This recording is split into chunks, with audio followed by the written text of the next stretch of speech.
আসসালামু আলাইকুম রহমতুল্লাহি বারকাত। আমাদের সাংসারিক জীবন সুখী হয় না কেন?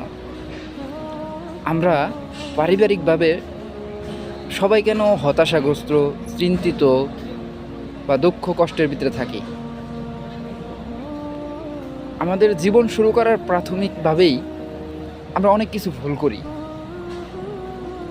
যেমন প্রথমত একটা ছেলে যখন বিবাহ করে তখন তার জীবনসঙ্গিনী হিসেবে যাকে নির্বাচন করবে সেটাই হয় ভুল রাস্তায়, ঠিকমতো নির্বাচন করতে পারে না।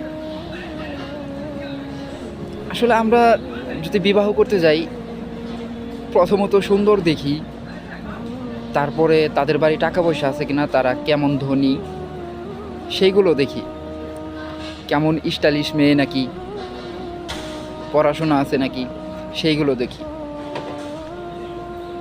তো আমাদের এই ব্যাপারে একটা মাথায় খেয়াল রাখতে হবে। আল্লাহ রসুল সাল্লাল্লাহু আলাইহি সাল্লাম সর্বপ্রথম মেয়ে দেখতে গেলে সর্বপ্রথম তার গুণ এবং তার ইমানদারিতা দেখতে হবে।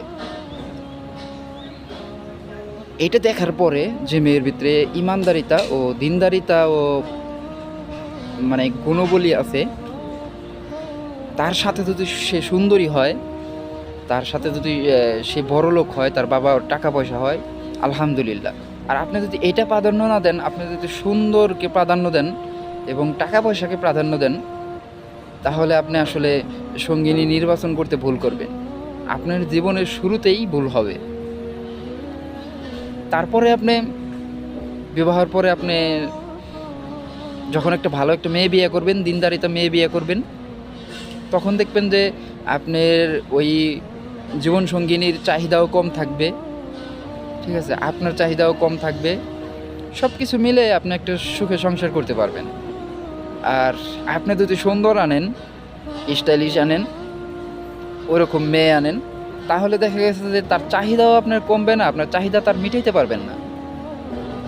আপনি যদি মাসে লাখ টাকাও তাকে দেন, তার চাহিদা মিটবে না, ঠিক আছে। আপনি ইনকাম করবেন, তখন আপনার মাথায় হেডেক থাকবো, আপনার ওয়াইফ সব টাকা পয়সা নষ্ট করে ফেলবো, ঠিক আছে, চাহিদা মিটাইতে পারবেন না।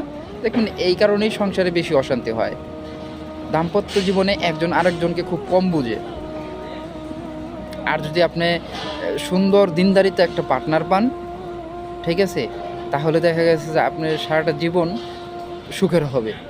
প্রতিটা সংসারেই ঠিক এই টাকা পয়সার অর্থনৈতিকভাবে দুর্বলের কারণেই বেশি অশান্তি হয়, ঠিক আছে।